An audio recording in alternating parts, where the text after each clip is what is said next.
Hi everybody, so just want to show you a little bit about what I'm doing here with this ARB compressor. I had to buy this mount separate. It's really hot right now. I just got finished driving the engine, sorry. And it mounts pretty easy on there. It's not too bad. I used, there's 4 bolts that go into the back side. The wiring here is all temporary. It's just once I get it all working right, then I'll wire it all in properly. Now the tricky part about this is you can see right down in there, let's see, right there, that is the bulkhead that everything keeps telling you to go through. That does not work for 2012 with a manual transmission. It's being used, so obviously you can't route wires through there. So the way I do it, I run it up through here and I run everything underneath this panel. You can see some wires here all the way down. I have these. You can see it moving. And it goes to the battery. And then I have it, this is the panel right here. Right there. And I have the wires going underneath here. And then as you can see I have this one for the lights. Come up and attach with some QDs. But for the wires to go into the switch panel, I take this bracket off right here, and you'll see there's a little crease right here where your window actually folds down. Your window will actually fold this way. That's what those bumpers up there are for. And that crease is where I put the wires. You can see a little bit better right here. Oops, my door going crazy. You can see right here a little bit better. I just run it right through the crease right there. Now I know that, you know, if I ever want to fold my window down, I'll have to be conscious of these wires. But I don't ever really see myself putting the window down, except for if I just want to try something different. This is the panel that comes off. It just pops right off with these quick disconnects. And a bunch of wiring here. You can see it goes into my pillar panel.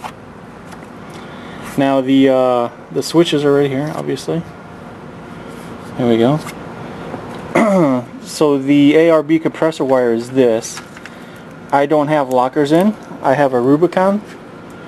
So it's got electronic lockers. So I don't need these. These are the switches for your front and rear axles for your lockers. All you need is the isolation switch, which is here. The instructions are pretty easy. It tells you how to wire it up into the switch. But the pain in the butt part is this wire, this blue and white one, and this red and yellow one down here. What to do with those? So as you can see, I have pretty much tore my Jeep apart, which was an experience. It was really kind of fun. It comes apart real easy actually. You got one screw right there. You got another screw on the opposite side. Try to take this right there. And then you got another screw up here in your dash panel. So this is where your little dashboard would go. This doohickey would go in here, and the screw goes in the top. Right in there. This is a different mod. This is a Daystar dash panel, so it's a little different. And then you got one screw that would go right here. And as you can see, the factory guys broke my mount when they were trying to fix a heating wire problem. But this little nut plate goes right inside there like that normally. Well, this is the nut plate, and it goes inside there. And so you got one screw, 2 screws, 3 down in there, and 4 over on this side, right there. Now, this blue wire is for the illumination. I don't really know why it's there, but it'll make this light right here. There's 2 lights that'll turn on. There's this light here, and this light here, I believe. And this light will dim brighter or darker, or brighter or lighter, depending on the dim of your dashboard lights, and that's what this wire is for. This wire goes to the dimming switch, which I haven't found yet, but I will in a little bit. And it splices right in. This wire right here is actually your power for the air compressor. This is for a 12 volt system, by the way. So what I did was I just ran it right through here, and I just pulled it out through here, and I'm going to have it come over here. Now once you get this big dashboard part pulled out, and you can see it's all those little tabs, you know, you just pull it and it pops right out. A lot like this. You just drop this down, that, and it tells you to use your cigarette lighter, which this is my cigarette lighter, so I unplugged it. Using a multimeter, I found that the blue and red wire, this one right here, is the power, and the black wire is a ground. Black and white wire was a ground. So I am going to take this wire and butt splice it right into my power for my cigarette lighter. And then my ARB compressor should run. Once I figure out the dimming power on the back of my panel here, which there's quite a few wires to test. I'm going to start here. I think this might be it, but it might just be steering input also, so it's probably one of these or one of these, obviously. But I will then also splice this in. They got a little plastic splice part, and then you just splice it right into the wire that you find as the variable voltage as you turn your dimmer up and down. So there I have it bus spliced in, and I'm doing a test right now to make sure everything's working. Everything seems to be working just fine. I'm going to tape that up so that wire's not exposed. As you can see here, the light is on, although, you know, I really don't see any need for this dimmer switch, honestly. I'm not a real big fan of it anyways. I like the way it works right there. And I deflated my tire. Got the compressor running. I ran a high pressure 200 psi hose down, routed it through, drilled a hole in my bumper, and mounted a QD. So this way, I gotta find a cap for that for when I'm driving in snow and mud and stuff so it doesn't get in there.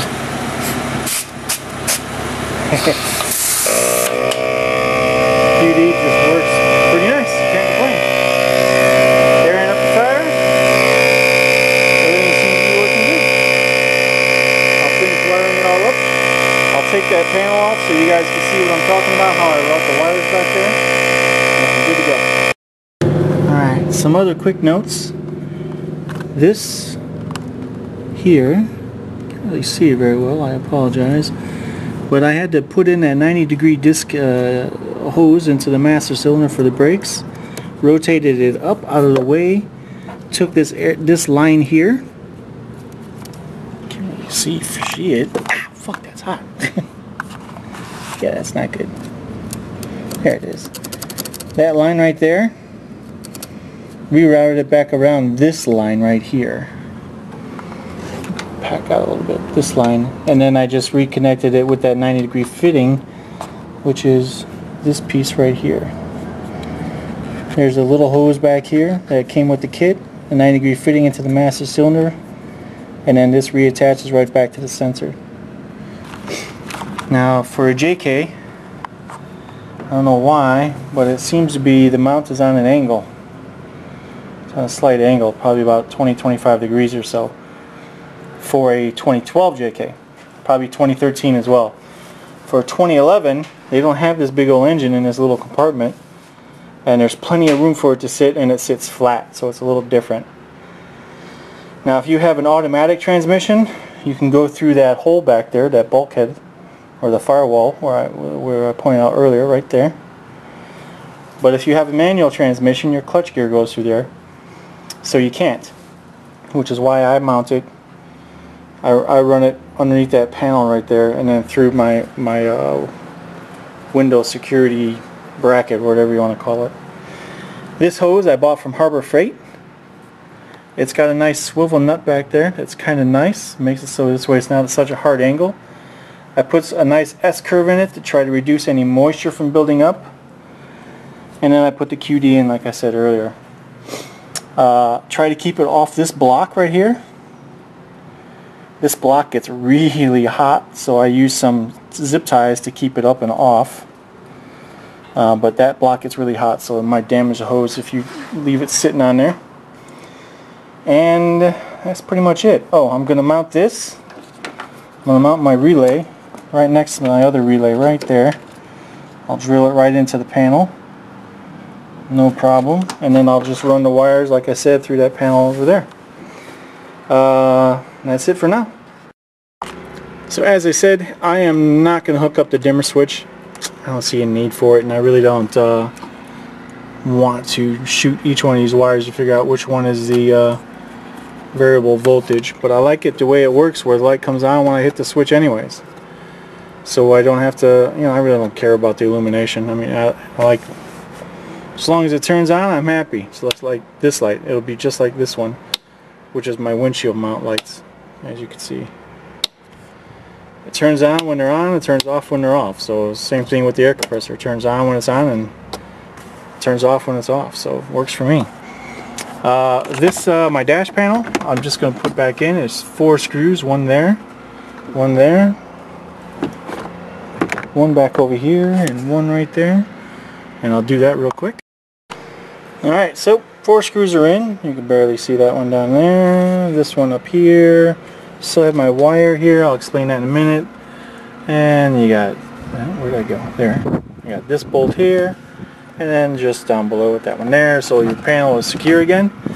Now this wire, I'm not going to connect it like I said, but I am going to leave it up here just in case I ever change my mind. I don't have to route it again. It's just sitting up there. It's, you know, it's nothing's wrong with it. It's not going to hurt anything. And now I'm going to put my switches down here back together. I can't do that while I am holding the camera, so I apologize, but these switches are probably some of the easiest switches on a JK to pull off. You just push down a little lever and it comes out. No little red tab to switch or anything crazy like that. So I'll replug these back in. I'll secure this with some tape to make sure it's not going to hurt anything. Replug my cigarette lighter back in, test it to make sure it works good. Then I'll put this panel on and then I'll talk to you again. Alright, so everything's plugged in. He's plugged in, there's a little one back here, he's plugged in, this one's plugged in. Cigarette lighter's plugged back in, and I got some electrical tape on there to make sure it's not going to damage anything. Good to go. Let's see if I can do this now. This panel's pretty easy to go back in. Just make sure the orange tabs, these little buggers right there. There. Go in their bottom holes first. Once they're lined up, just flop it in place. Just like that. Easy enough. Now you're set up to put your main dashboard back on. By the way, if you're ever curious, it looks like the radio is pretty easy to pull out. Just got 4 bolts like anything else normal, and it slides into the locking plate. Yeah, so if you ever want to replace this radio and put a GPS in there, it'd be about $1,000, but you can get one in there. That's it for now. Alright, as you can see, I have the panel in place. I haven't really pushed it into place yet, but it just kind of sits in position. Really no big deal to slide it in there, but once it's in position, just start locking everything in.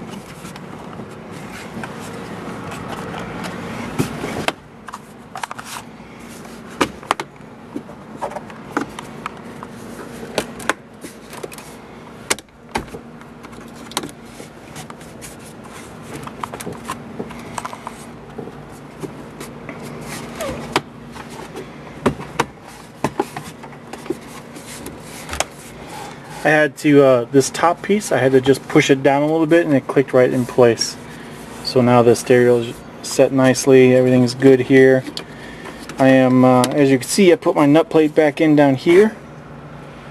But it is a little tricky because of the fact, because the guys at the dealership broke it. I have to be a little careful with that screw. But other than that, it looks like Everything's on and all the seams are good. Yep. And I am going to start securing it with the 4 screws. So the screws again, one in the dash plate right there, one down here, and then you have one right there. And then here's your ignition, so kind of give you a point of reference. And then right on the other side is another one. There's a panel that comes out right here. I'll show you that here once I get to it. But now it's just time to put these 4 screws all back in. Screws are all in. This one was a little tricky. I had to put my finger back there to hold the thing together. So if you ever break it like the guys at Jeep did for me, yeah, it's pretty easy. Just hold the backing plate this way, it stays in place. So this is the Daystar dash panel I was telling you about. It's a little different for me than what you might see on yours, but it's basically just a GPS mount built into it. The only other thing that happens now is the rubber piece just flops right in, and it looks like the one you have now, except now I have a GPS mount built into my dash like that. And it's this is for the power. I used to have it right here. I used to have it up here also, but as you can see, I have window tint on my shield, on my windshield, and the film is right here, so you can't put a suction cup there, otherwise you'll damage the film. So I decided to go ahead and buy this dash mount. Just wanted to show you that real quick. Really easy to install. You know, if you ever wanted to get one, it's pretty nice. I think they have, yeah, it just pops right off.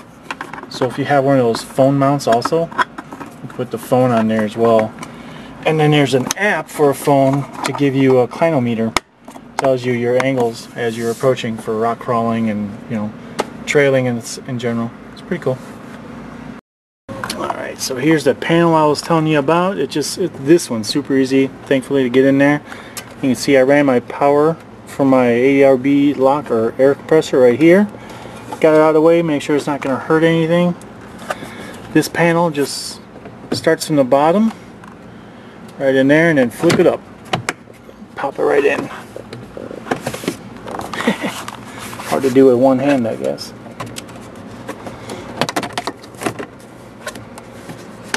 There we go. Makes you kind of worried that everything on the Jeep comes apart so easily. Here's all my switches and all my power. Everything is all set up there, so I'm good to close this panel. And that is, there it is. This is the other panel I was telling you about. It's kind of tricky to put in and take out, but just make sure the lip is on the inside of the Jeep. On the inside, make sure this lip right here is underneath here, like that. Nice and easy. And then start your little plastic tabs, get them inside the holes, lined up, pop in. Same thing all the way down. When you want to take it out, what I do is I push here, and you can see I get a crease up here at the top. Stick a screwdriver in there or small Phillips and it pops right out, no problem. Alright, now I'm going to put the power window switch panel back in. The camera is resting on my leg, so hopefully you guys can see this. I'm going to show you how I took it out originally. This is kind of a pain in the ass. So there it is. You can see the little red tab right there. As always, pop it up, and then you got to push this tab back here, which is really hard to do actually. This little tab right there. There it is. Squeeze in a little bit right there, that one. Push that in and then pull at the same time gently. You don't want to break any of the tabs, and it should come out, but it is honestly a pain in the ass to get this one. Popping it in should be easy enough, just like anything else in the world. Slop it right in there, and then make sure your tab gets pushed back in to lock it in place.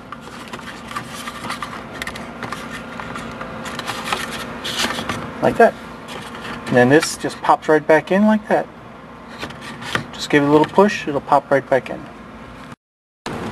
Alright, so time to start wiring this thing in and getting all the wires safe.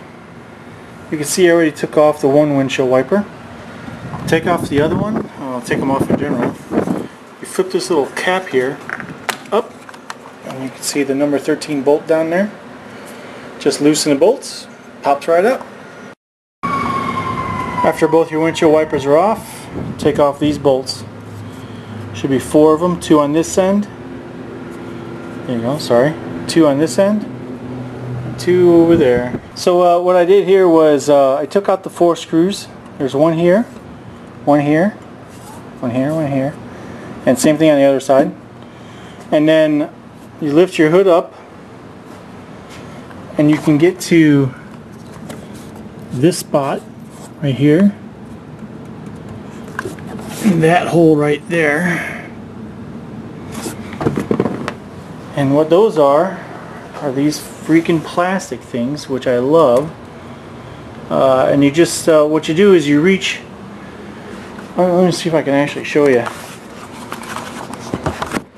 Let's see. It might work. Easiest thing to do is to come in, reach here underneath, while at the same time you're taking your other arm and pulling while you're pushing with your other arm, and it'll pop right up. It's a little bit of a job. Probably cut your little fingers, but you should be okay. Once they pop out, that's all you got to do. This side pops into the side of the Jeep and the firewall. Right here. And right there. Easy enough. Now you can see this is where I have my wiring for my lights, and I have it zip tied up so it's not loosey-goosey. I got this side wired up, I got that side over there zip tied up and wired up. All I'm going to do is, here you can see the wire going into this space, which goes through this bracket and into the door jamb here like I showed you earlier. I am going to just take this wire and the relay and feed it here. So all this extra wire I will zip tie up in here so it's secure. Then I will take these cables, leave them right where they're at, but I have a lot of extra room here for my battery cable. There's a lot of battery cable here. So what I'm going to do is I'm going to zip tie that up right over here also, and then feed that up through here, run it back over there to the battery like the other cables I got. Shouldn't be too bad. I'll let you know. Frustration level is pretty high with those plastic things though, so stand by. So I had to back the Jeep out a little bit so I could fold the hood all the way back, which there's nothing stopping it. However, as you can see, I put a rag between the hood and the Jeep. Otherwise, the windshield here will leave a line across your hood. If it rubs or if the wind's flying on it, you can buff it out, but it's just better to put a rag there and make it safe. So now I have access to be able to drill my hole right in here to mount my solenoid. Right there. I suppose the other option is to just zip tie it. And you could take a zip tie and put a zip tie right around there like that. Might save myself some time and try that also. Alright, almost done. So I have the zip ties here. I got this securing the wire to this cable assembly. I got a couple of them in there, and Chrysler was nice enough to leave this one for me, so I used it. I went the lazy route and just zip tied the there it is, sorry. Zip tied the relay switch up. Should be fine. It's not really a lazy thing. I figured if I ever have to remove it, it'd be easier. And then I don't have a hole sitting in the Jeep either. I got it going around the seal. This way there's no, well, as much protection as there is for a JK. I got it zip tied so this way it doesn't come up and over. I have to still secure the wires in here. They're a little loose. But I have the wire going across to my battery. It's a little tight. Oh, look at that. Looks like everything on the Jeep just snaps on and snaps off. Well. So there we go. So I got the two negatives applied to the negative side, and I got the one positive to the positive side of the battery. Hopefully that connection holds up there. And so it's got power, everything works, it's been tested, the wiring works, everything's good. Just going to zip tie this cabling back here a little bit. Some of it's a little loose still, a lot of excess wire. The wire that's excess is a wire where you could also go through the bulkhead here, through the firewall, and come out. The panel is here. It comes off the same way as the one on the other side, the driver's side. And I said to push in, and you could use a screwdriver to pull it out, and then wire it going back across the dash that way. I just put all my wires through the same section so it was easy to find. But that's pretty much it. I'll wrap it up here. All good. Next thing is my rock hard evac container. That's going in today too. Alright, thanks all. Have a good